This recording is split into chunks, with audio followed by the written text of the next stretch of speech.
नमस्कार, आप देख रहे हैं जनभावना टाइम्स। आपके साथ मैं हूं अंकिता। स्वतंत्रता दिवस हो या फिर गणतंत्र दिवस, इन दोनों दिनों में देशवासियों में एक अजब ऊर्जा का संचार होता है।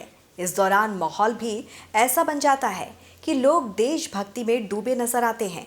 सड़कों पर दुकानों में तिरंगे दिखने शुरू हो जाते हैं और कई लोग अपने अपने घर में, तो स्कूल में, कोई अपने दफ्तर में, तो कोई अपने वाहनों पर तिरंगा लगाना चाहता है।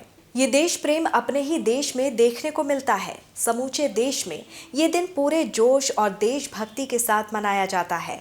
इस साल गणतंत्र दिवस समारोह 24 जनवरी की बजाय 23 जनवरी से एक दिन पहले शुरू हुए, क्योंकि नेताजी सुभाष चंद्र बोस की जयंती को गणतंत्र दिवस समारोह में शामिल किया गया। इस साल सप्ताह भर चलने वाले समारोह में भारत का सबसे बड़ा ड्रोन शो, एक सैन्य टैटू और जनजाति नृत्य उत्सव, परेड और बीटिंग रिट्रीट समारोह शामिल होंगे।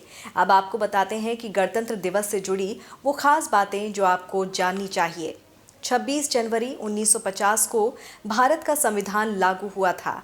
संविधान 26 नवंबर 1949 को संविधान सभा ने बनाया था और इसे अपनाया गया था। 1950 में भारत का संविधान लागू होने के बाद से गणतंत्र दिवस मनाया जाने लगा।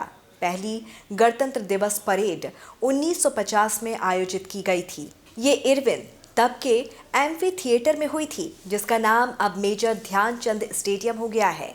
परेड में 3000 भारतीय सैन्य कर्मियों और 100 से अधिक विमानों ने हिस्सा लिया था। शुरुआती 4 सालों में गणतंत्र दिवस के parade Irwin stadium, Lal Qila और रामलीला मैदान में होते थे। राजपथ पर पहली परेड 1955 में आयोजित की गई थी। इस समारोह में पाकिस्तान के गवर्नर जनरल मलिक गुलाम मोहम्मद बतौर चीफ गेस्ट शामिल हुए थे। ये केवल 2 बार में से पहला था जब किसी पाकिस्तानी नेता को ये सम्मान दिया गया था। बीटिंग रिट्रीट समारोह, जो हर साल 29 जनवरी को नई दिल्ली के विजय चौक में होता है, इसकी शुरुआत 1600 के दशक की पहली परंपरा से होती है। सैनिकों की वापसी की घोषणा करने की ये परंपरा तब शुरू हुई जब राजा जेम्स द्वितीय ने अपने सैनिकों को आदेश दिया कि वो युद्ध के एक दिन की समाप्ति की घोषणा करने के लिए ढोल पीटें, झंडों को नीचे करें और एक परेड का आयोजन करें। पहली विदेशी सैन्य टुकड़ी फ्रांसीसी सेना के सैनिकों ने 2018 में गणतंत्र दिवस परेड में हिस्सा लिया।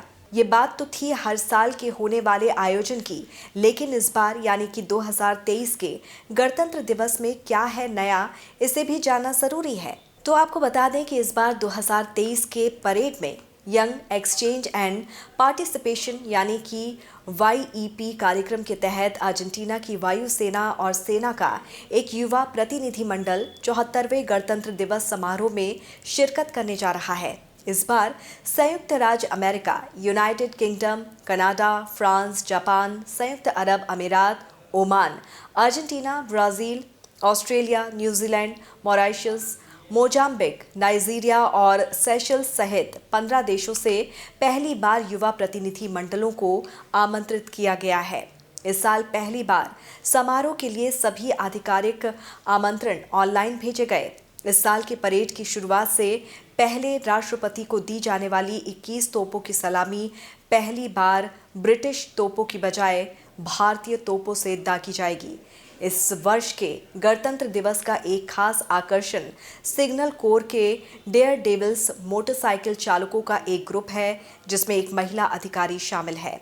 इस साल पहली बार BSF की ऊंट टुकड़ी में महिलाएं शामिल होंगी। इस साल पहली बार एयरफोर्स अपनी स्पेशल फोर्स गरुड़ को भी परेड में शामिल कर रहा है। इस साल नौसेना के IL-38 के साथ ही 9 राइफल लड़ाकू प्लेन भी परेड में हिस्सा लेंगे। JBT की पूरी टीम के साथ आपको गणतंत्र दिवस की बहुत सारी शुभकामनाएं। नमस्कार।